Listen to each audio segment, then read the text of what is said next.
ये movie basically jumpers और पैलाडीन के दरमियान है। जंपर्स वो होते हैं एक जगह से दूसरी जगह जंप कर जाते हैं, यानी एक जगह से दूसरी जगह टेलीपोर्ट हो जाया करते हैं।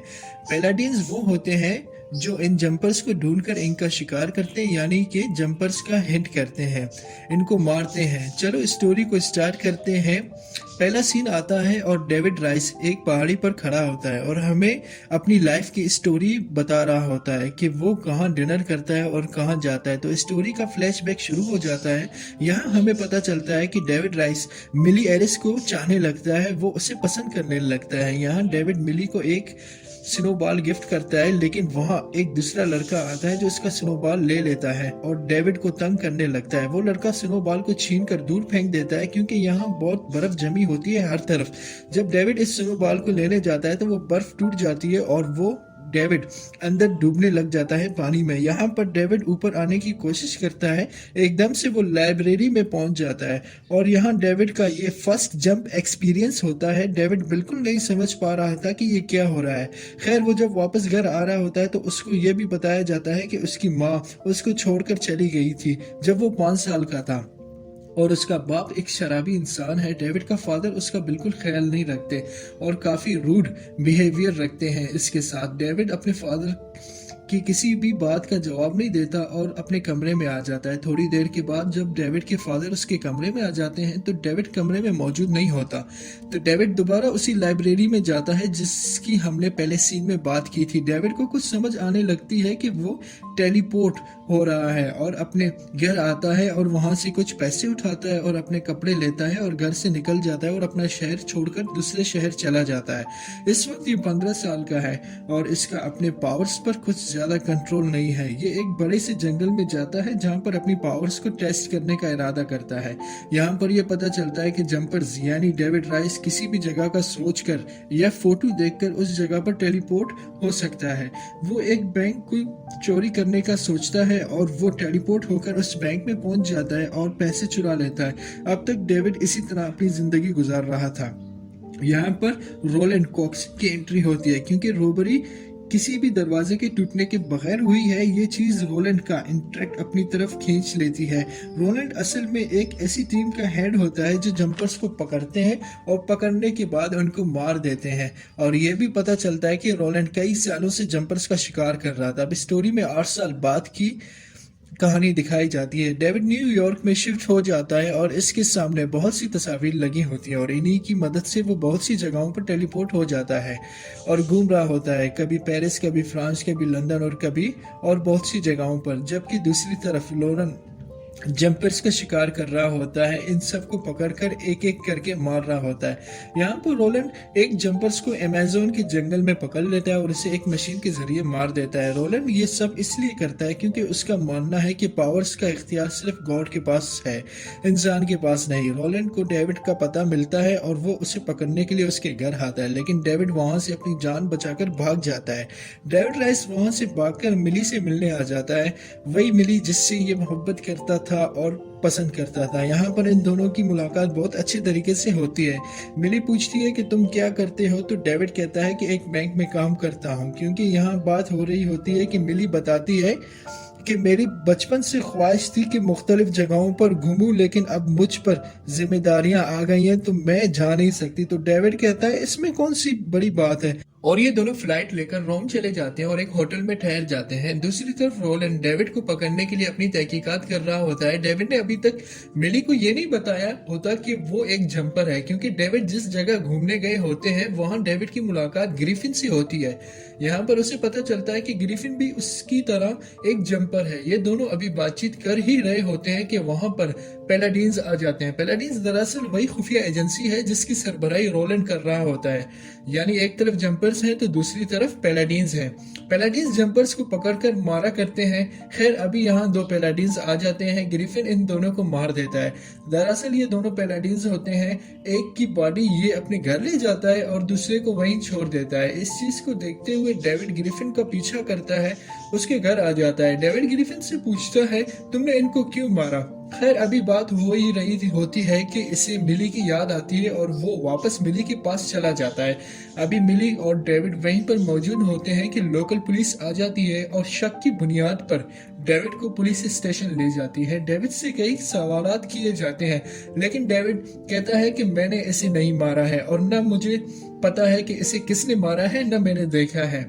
वहां एक औरत की एंट्री होती है जो डेविड की माँ होती है।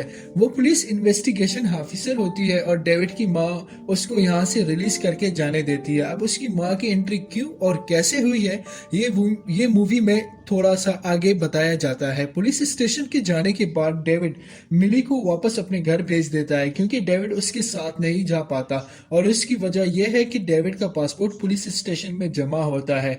मिली काफी परेशान लगती है, लेकिन अब तक डेविड ने मिली को कुछ नहीं बताया होता कि वो जंपर है। दूसरी तरफ रोलैंड डेविड के फादर के पास जाता है और उसके मुतालिक और उसकी माँ के मुतालिक कुछ मालूमात लेने की कोशिश कर रहा होता है। काफी हद तक उसे मालूमात मिल जाती है।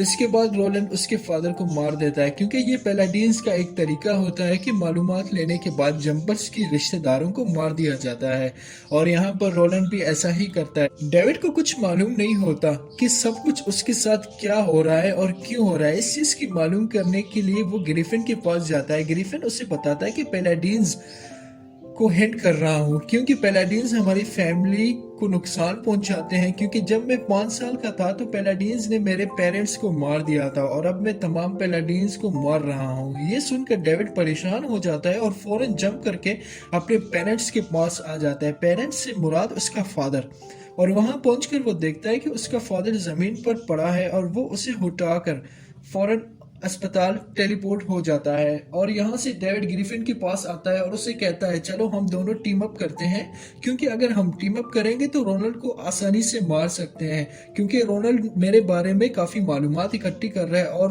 वो यकीनन मिली के पास भी जाएगा और वो उसको भी मार सकता है जैसे कि मेरे फादर को मारा, और मुझे हर हाल में मिली को बचाना है। लेकिन ग्रिफिन इसकी बात का इनकार कर देता है और वो टेलीपोर्ट होकर चाइना चला जाता है। डेविड भी उसके पीछे चाइना चला जाता है और ये दोनों वहां काफी अच्छे जंपिंग करते हैं जो मूवी में बहुत अच्छे तरीके से दिखाया गया है।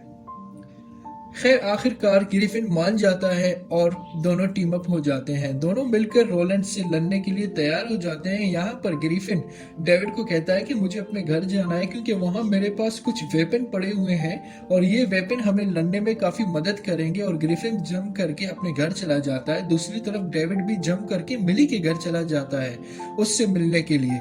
ये भी बातें कर रहे होते हैं कि मुख्तलिफ पैलाडीन्स और रोलैंड कॉक्स मिली के घर पहुंच जाते हैं और यहाँ पहली बार डेविड अपनी सच्चाई मिली को बताता है और उसे जंप करके भी दिखाता है, जिसे मिली देखकर काफी परेशान हो जाती है और डेविड मिली को लेकर जंप करता है और ग्रिफिन के घर पहुंच जाता है।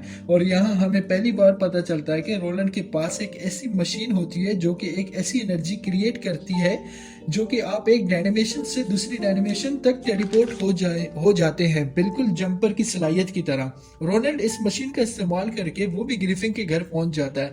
यहाँ इनके दरमियान लड़ाई होती है और रोलैंड के पास अल्ट्रा वेपन होता है जिस वेपन के वायर से वो डेविड को पकड़ लेता है। और रोलैंड जैसे ही डेविड को मारने लगता है तो वहां ग्रिफिन की एंट्री होती है और वो उसको मरने से बचा लेता है। जब रोलैंड देखता है कि फाइट बहुत मुश्किल हो रही है तो वो उसी दौरान मिली को उठाकर किसी दूसरी जगह चला जाता है, क्योंकि उसे पता होता है कि डेविड मिली को बचाने के लिए उसके पीछे जरूर आएगा। और दूसरी तरफ ग्रिफिन को दिखाते हैं कि वो काफी अरसे से पैलाडीन्स को मारने के लिए एक हथियार बना रहा होता है। ये एक ऐसा हथियार होता है जिसको दबाते ही तमाम पैलाडीन्स मर जाते हैं। ग्रिफिन डेविड को ये आइडिया देता है, लेकिन वो इसे सख्ती से रोक देता है कि ऐसा नहीं करना है, क्योंकि वहां पर मिली भी मौजूद है उनके साथ, और अगर ऐसा किया तो मिली को भी नुकसान पहुंचेगा, वो भी अपनी जान से हाथ धो बैठेगी। ग्रिफिन कहता है कि हमें थोड़ी सी कुर्बानी देनी पड़ेगी, लेकिन डेविड नहीं मानता और ग्रिफिन से उस मशीन का रिमोट लेकर इधर उधर जंप करने लगा और इन दोनों के दरमियान बहुत लड़ाई हो जाती है। ये दोनों एक जगह से दूसरी जगह से तीसरी जगह जंप करने लग जाते हैं और चालाकी से डेविड ग्रिफिन को एक पावर लाइन में फंसा देता है और ग्रिफिन कहता है कि मुझे यहाँ से निकालो, मैं तुम्हारी मदद करूंगा। लेकिन डेविड उस पर यकीन नहीं करता और मिली को बचाने के लिए वो रोलैंड के पास चला जाता है और वहां पर पैलाडीन्स डेविड को पकड़ लेते हैं और फिर कैद कर देते हैं। वो जंप करने की कोशिश करता है, वो टेलीपोर्ट होने की भी कोशिश करता है लेकिन कर नहीं पाता। बाद में रोलैंड डेविड को मारने के लिए उसके पास आता है और डेविड अपनी पूरी ताकत का इस्तेमाल करता है जो आज से पहले उसने कभी भी नहीं किया होता। वो मुकम्मल जगह को टेलीपोर्ट करके पानी में फेंक देता है और वहां पर सब डूबने लगते हैं और एकदम से वहां से टेलीपोर्ट होकर लाइब्रेरी के सीन में आ जाता है। यहाँ से डेविड और रोलैंड थोड़ी सी लड़ाई होती है इनके दरमियान और इसी लड़ाई के दौरान डेविड रोलैंड को एक ऐसी जगह टेलीपोर्ट कर देता है जहाँ से वापसी का कोई इम्कान नहीं होता। इन सब के बाद डेविड अपनी माँ से मिलने उसके घर जाता है और वहां जाकर उसे पता चलता है कि उसकी माँ भी एक पैलाडीन है और माँ होने की हैसियत से उसके पास दो ऑप्शंस होते हैं, या तो वो डेविड को मार देती या उसे छोड़कर चली जाती उस वक्त, क्योंकि डेविड उस वक्त 5 साल का था और उसकी माँ को उस पर तरस आता है। आखिर माँ तो माँ होती है और वो फैसला करती है कि डेविड को छोड़कर चली जाती हूँ और फिर ये मूवी यहाँ पर खत्म हो जाती है। दोस्तों, आपको ये वीडियो पसंद आए तो प्लीज कमेंट करके हमें बताइएगा और आइंदा हम मजीद ऐसी वीडियोस अपलोड करते रहेंगे अपने चैनल पर जिसे आप देख सकते हैं। तो प्लीज लाइक करें, शेयर करें और सब्सक्राइब